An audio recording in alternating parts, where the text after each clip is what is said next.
I developed a reputation among my friends in my 20s for dating very small men, which is fine. A lot of slim hip shorties in my past, but as a result of that sort of tendency, I never understood the concept of boyfriend jeans. Because it's like, yeah, right, like a woman can fit into a man's pants. That's impossible.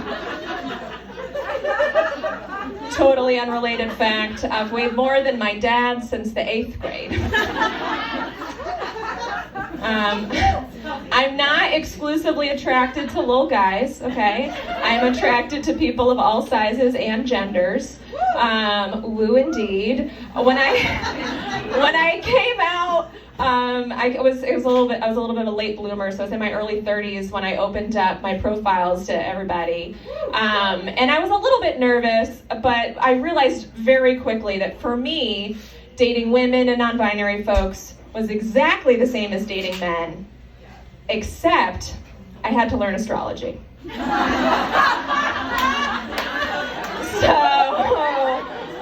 I did, obviously.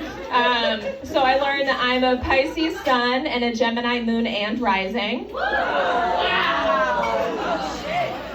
And after the show, one of you will tell me what that means. Okay. Cool. I actually just got engaged not long ago. I did. And I actually was the one to propose first, which surprises some people. It surprised me, to be honest, but you know, I was excited. I didn't want to wait any longer. You know, I love them very much, obviously. I really wanted to start planning that wedding. And honestly, I was just very eager to start calling them my fiance. Because I'm in love with a non-binary person and I hate the word partner. I hate it because, listen, it's a beautiful concept. Love the concept, hate the word, okay? Whereas fiance, 5-star gender neutral word, all right? It's sexy, it's inclusive, it's specific, we love it, okay? Partner, not so much. I don't know, now that like the allies are so eager to use it, I don't really want it, okay?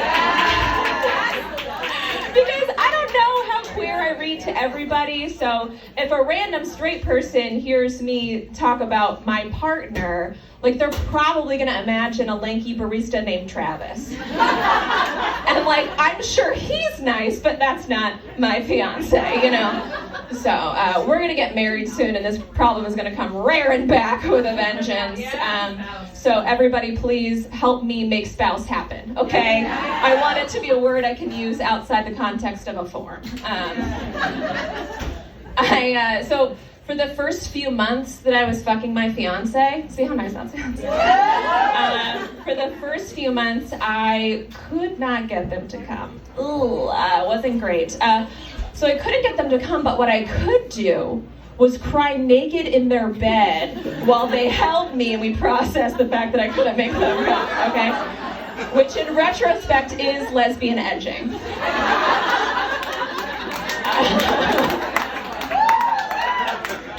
That will never get an applause break again. Don't worry, I can make them come all the time now, no big deal, it's totally fine. Only hiccup is, now they only come when I cry. Just putting a new spin on water sports, you know, really making it our own.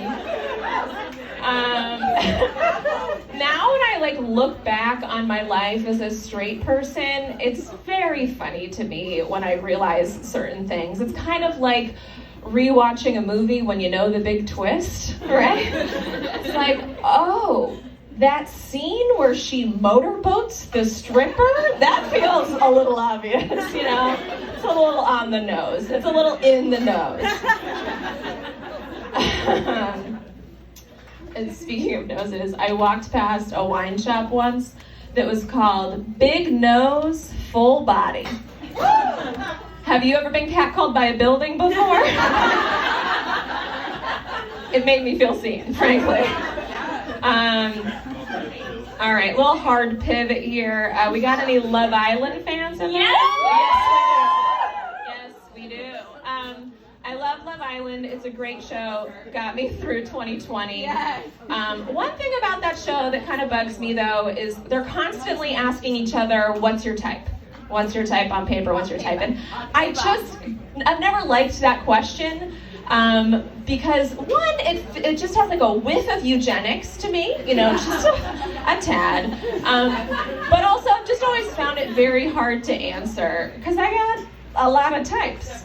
Like if I had to list them, if I had to, it would probably be black guys with glasses, white guys that are thin enough to see through, rockabilly chicks, androgynous librarians, Latinx nerds with a very specific hobby,